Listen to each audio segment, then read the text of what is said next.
From The Conversation, this is Politics with Michelle Grattan.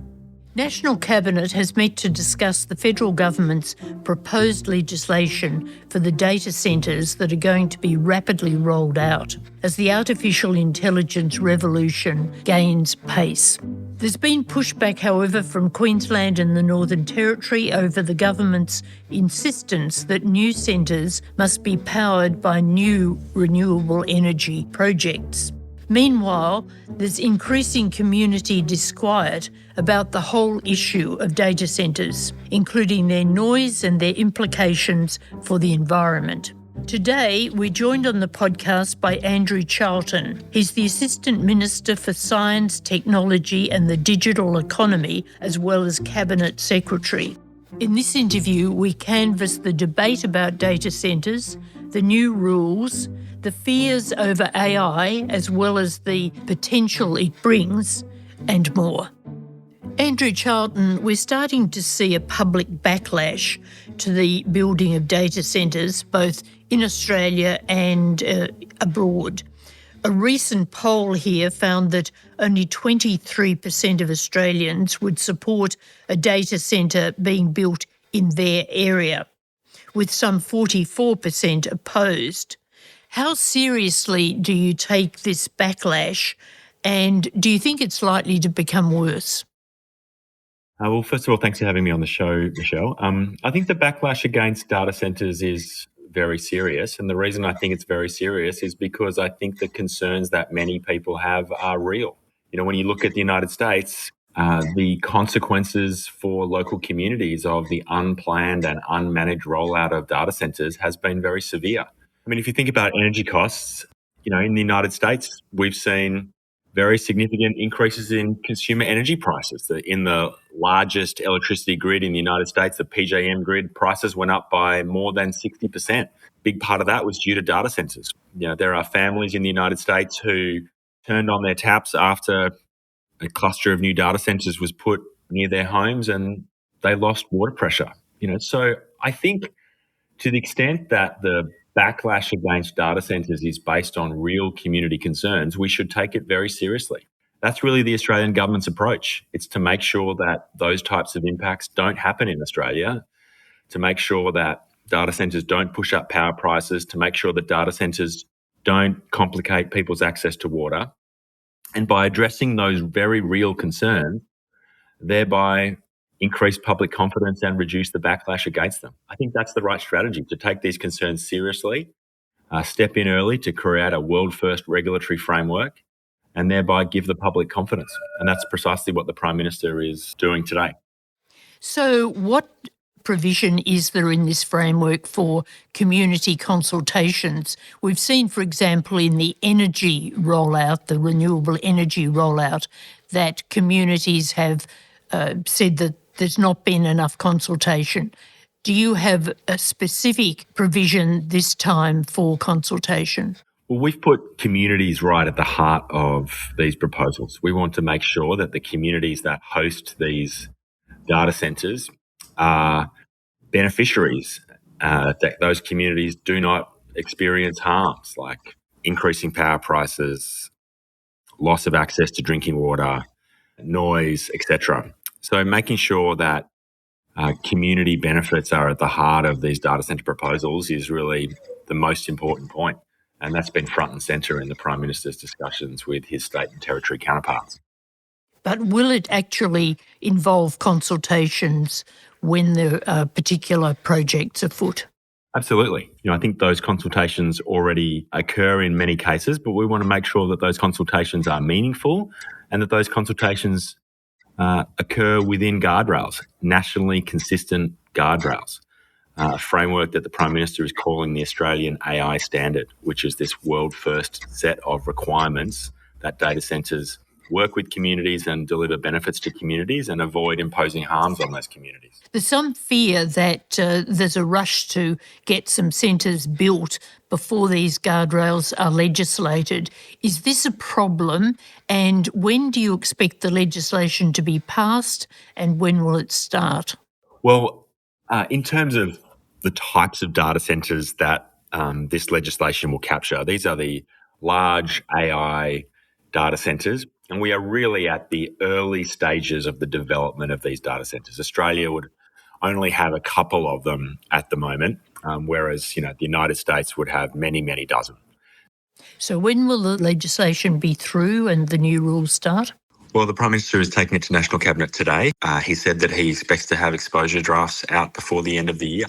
And that would mean the rules would begin when, do you think? Well, once the legislation has passed the Parliament, which would be in the new year. Right, well into the year, presumably. Well, we think there's an urgency around this, and we'll be trying to get it done as quickly as possible. Now, we saw a report from the Australian Energy Market Operator that said data centres are expected to draw as much power from the grid by 2036 as all homes in New South Wales and Victoria do at the moment.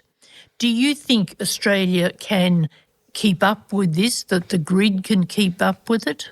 Well, look, that's a plausible estimate. Data centres currently consume about 3% of electricity in the grid, and the report you refer to suggests that in the next 10 years, that might rise from 3 to around 13% of the grid. That is a very steep increase in power consumption by data centres. What the government has said is we want to make sure that any increase in data centre power usage does not cause power prices to go up for Australian households. We don't want to see the same impacts on power prices here that we have seen around the world. And so that's why the Prime Minister has gotten in front of this problem and said that data centres need to bring their own power. They need to be contributing to the grid with new energy, adding new generation to the grid if they want to operate in Australia. And what that will mean is that the pace of data centre growth is calibrated to the growth in energy generation in the grid. That will mean that the grid grows at the same pace as the data centre demand. That will stop data centres from putting upward pressure on prices and make sure that the extent to which these data centres are introduced, they're bringing their own power and not taking power that consumers or businesses in Australia need. The Conservative states or jurisdictions of Queensland and the Northern Territory are objecting to that condition. They say that they should be more energy agnostic, that they want to use other forms of energy, not just the renewable energy. Why is that approach inadequate? It sounds to have some common sense about it. Look, I'm not agnostic to the outcome for Australian. I want to make sure that Australian households do not face higher power prices because of data centres. And if we are allowing data centres to use power from, for example, coal-fired generation, then they are going to be competing for that existing power from that source with households and businesses. That will push up the price. If we allow data centres to use gas from the East Coast Reservation, for example, then they will be drawing gas that would otherwise be used by households and businesses. So the problem with that proposal is if we allow the data centres to draw on finite sources of energy, they will inevitably put upward pressure on the price of those finite sources of energy. However, if we require the data centres to bring new incremental energy, which is renewable energy, additional to what we already have, then they won't push up prices for Australian consumers. So the reason why we are so focused on making sure that that data centres use incremental renewable power is because it is the genuinely new source of power, the genuinely incremental source of power, the source that does not compete with Australian families for the reserves of power we already have. That's why it's important that this principle be adopted by the states. Now, turning to AI specifically, there's been a lot of worry among the arts centre. There's been a lot of worry among those in the creative industries about how it's going to affect them. The government's proposed legislation is addressing issues like copyright. I wonder if you can just give us some more detail on how this will be written. Well, the Prime Minister has been very clear on this question. He said that Australia will not be enabling our creatives to have their work taken without compensation. He set some very clear parameters. He said that creatives will maintain control of their works. He said that any voluntary use will have to be paid for by AI companies. And the reason that he said that is that this government backs the creative sector. We recognise that this is a really important sector in Australia. We recognise the value of their work, and we think that they should be compensated if their work is used in AI. The Attorney General is leading the process, working with all the sectors in order to get an outcome here. But the Prime Minister has clearly laid down the parameters of what that outcome will be. You gave a major speech on AI last week, and you made the very important point that Australia must move up the AI value chain to get the most benefit from it, rather than simply hosting data centres. What does this move up mean in practice? How would it operate? Well, the AI value chain starts at one end with the basic inputs, for example, energy. Then on top of the energy, the next element in the value chain is the infrastructure, the data centres. Then on top of that is the chips, and on top of that is the models, and on top of that is the consumer applications and software. So Australia's strength right now is at the bottom of that value chain in energy and data centres. We have abundant renewable energy potential. We have a very strong data centre industry. So that's where our strength lies in the value chain. But the point that I was making in that recent speech is that's not necessarily where the most value for Australians will lie. In fact, some of that data centre industry might not be where the real profitability in the sector is. And in fact, I broke down the value chain to show that a lot of the real economic value, the type of value that will maintain Australia's prosperity in the 21st century, sits up in the higher levels of the value chain, where a lot of money is being made out of models and out of software and consumer applications. So that means Australia's strength is in that area in the bottom, and we need to use that strength to climb up the value chain. And we have a plan to do that. It's the oldest industry policy trick in the book, which is use the element of the value chain where you have strength to create a position in the part of the value chain where there is the most money to be made. And the way that we're doing that is by saying that if the foreign companies want to come and invest in Australia in data centres, as they do, then we're going to require them to contribute to our ecosystem higher in the stack. What does that mean? It means if one of these big AI companies wants to come and build a big data centre in Australia, we're going to ask them to do some extra things on top. We're going to ask them to contribute to our local ecosystem of startups and researchers by, for example, providing subsidised compute to help our researchers and our startups. We might also ask them, for example, to bring some of their own research and development capability to Australia. We might ask them, for example, to create partnerships with our universities and scientific institutions. So this is a way that we can use our strength, the attractiveness that we have for foreign investment in data centres, to increase our strength higher up the stack by putting requirements on those data centre investors. In our data centre expectations, we call that expectation 5. And it's a really important part of our economic strategy, not just to participate in the AI economy, but to make sure that we produce prosperity for Australians out of that economy. Do you think companies will be willing to accept those sorts of conditions or go somewhere where the conditions are less rigorous? Well, it's a balance. We have to make sure that we put those conditions on those companies in a way that that supports them. For example, I think there's a lot of value in those partnerships with Australian researchers. And we have to do it in a way where those companies see value in being in Australia. So there is, always a balancing act to create value for both parties. But I think we can, because we are an attractive location, we are in a position to make reasonable demands of these companies in that space. We're working with the companies, we're working with our research sector to determine what those demands should be. But we certainly have a lot of strengths, a lot of great universities, a lot of great research institutions, and I think there can be mutual value. Australia has a real productivity problem at the moment. Do you think that AI can be at least a small silver bullet in dealing with this? Well, I would hope so. Artificial intelligence is effectively a significant technological innovation, and technological innovation is one of the primary drivers of productivity growth. Productivity growth, as you know, is about enabling us to produce more output for the same amount of inputs. And artificial intelligence, because it will help us to do a lot of work, should be a significant source of productivity gains. How quickly those gains come is another question.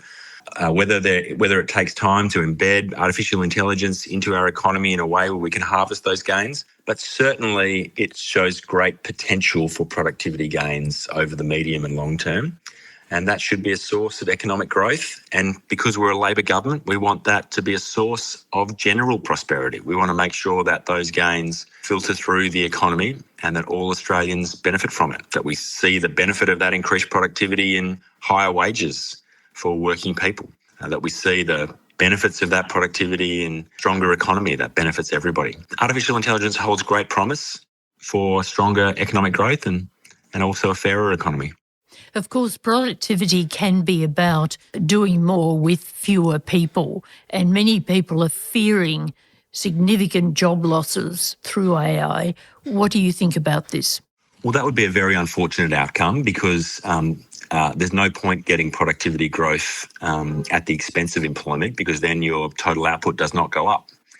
What we need is productivity growth that augments and enhances the human labour to make that human labour more productive, get higher returns from that human labour, and ultimately drive up wages and living standards. That's the outcome that we want. There are a lot of predictions out there about what the implications of artificial intelligence will be for employment, for the labour market.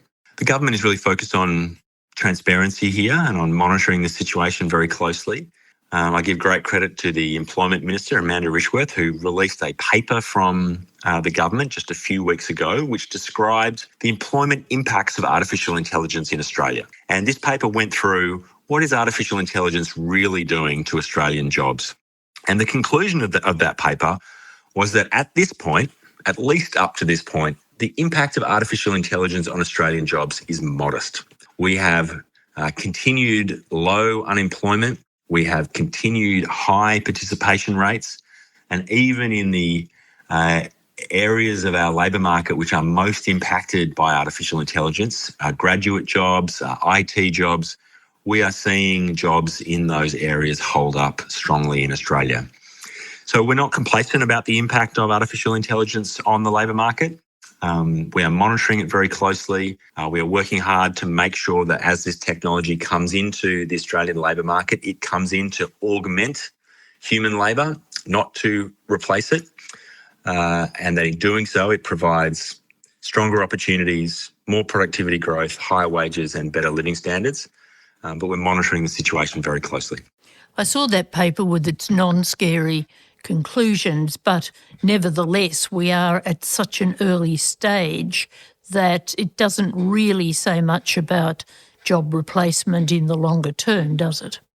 Well, look, I mean, there's always been technology that replaces human jobs. 200 years ago, 98% of the population worked in agriculture. And then agricultural mechanisation took away a lot of those jobs. And now 2% of the labour market works in agriculture.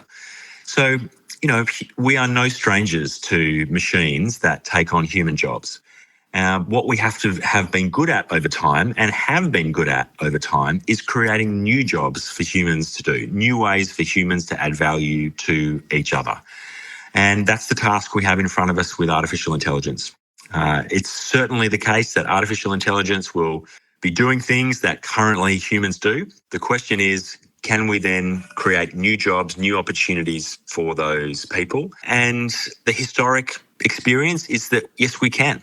The challenge is to make sure that through the transition, there isn't significant dislocation, that we support workers through that transition, that we provide them with new opportunities, we give them the training that they need, we create those new jobs, and we help people on the way through. That's the challenge that we have. And that's why we're monitoring it so closely. AI can be used very negatively in elections and in political campaigning. Do you have fears in that regard, and do you think that the government needs to look at some controls in that area? Look, artificial intelligence, like many of these other digital technologies, can have significant impacts on elections. We've already seen around the world in the last few elections, significant attempts at interference. And artificial intelligence will be a tool for the people who want to interfere in elections. There's no question about that. This is part of the government's broader artificial intelligence safety agenda. That safety agenda is looking at a whole range of different risks that are posed by artificial intelligence. Risks, for example, to child safety, and that's why Minister Wells is leading the digital duty of care. Risks to privacy, and that's why Minister Rowland is leading reform in the Privacy Act. Risks in critical infrastructure being addressed by Minister Burke. Risks in the economy being led by Assistant Minister Lee. The government is working hard on all the range of risks that are posed by artificial intelligence, including those democratic risks, and the government has a joint standing committee on electoral matters that looks at these types of things, and certainly artificial intelligence will be one of the aspects as we think about the risks to our democracy in the years ahead. So could we see action before the election? Well, I'll let the joint standing committee do their work, but certainly it's something that we need to be very focused on, something that we need to be looking at to see what those risks are, to firm up those risks and make a determination about what mitigating actions, what regulations, what legislation may be required to address that.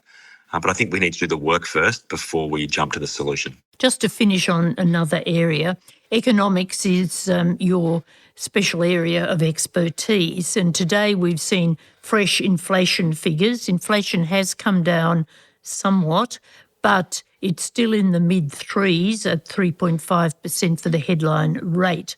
This is bad news for people who see their grocery bills going up and their real wages going backwards.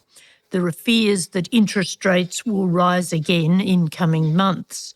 How long do you think before inflation is likely to be brought under control back to that 2 to 3% Reserve Bank range? And what more can the government do to support the Reserve Bank in its efforts to get on top of the inflation dragon? Well, inflation is a terrible feature of our economy. It increases prices, it hurts the cost of living, it's very damaging for family budgets. The good news is that inflation has come down a lot in the last 4 years. 4 years ago, inflation was in the 6s. It is now in the 3s. Now, that is still too high, as the Treasurer has said many times. The government has been contributing to or helping to put downward pressure on inflation by running responsible fiscal policy. This government delivered 2 budget surpluses last term. That is 2 more than the Liberals delivered in their entire 3 terms in Parliament. We've delivered very significant fiscal savings, which are also of assistance. And we have a strong productivity agenda that the Treasurer has been leading and unveiled in large part in the last budget. So there's no question we've got more work to do in terms of getting inflation down. But this is a government through fiscal discipline and through work on the productivity side and supply side of the economy that's committed to supporting those objectives. When you speak of more work, can you be a bit more specific? Well, the government has had a very active productivity program, whether it be by reducing regulation or cutting nuisance tariffs, a range of measures to promote capital investment. The government's very focused on the supply side of the economy, and a lot of the measures led by the Treasurer have contributed to an increase in private sector capex, which we've seen in the last little while. Part of that is data centres, which we were talking about earlier in this conversation. These are all important things to get growth moving, to get productivity moving, on top of the very significant fiscal savings that have been found in the last several budgets. Andrew Charlton, thank you very much for being with us today to talk about these issues of the future. That's all for our podcast. Thank you to my producer, Ben Roper. We'll be back with another interview soon, but goodbye for now. Production by Ben Roper. Theme music by Lee Rosevere. The Conversation is a not-for-profit media organisation. Sign up to our daily newsletter for evidence-based news and analysis, including articles from Michelle Grattan, or listen to more of our shows wherever you get your podcasts.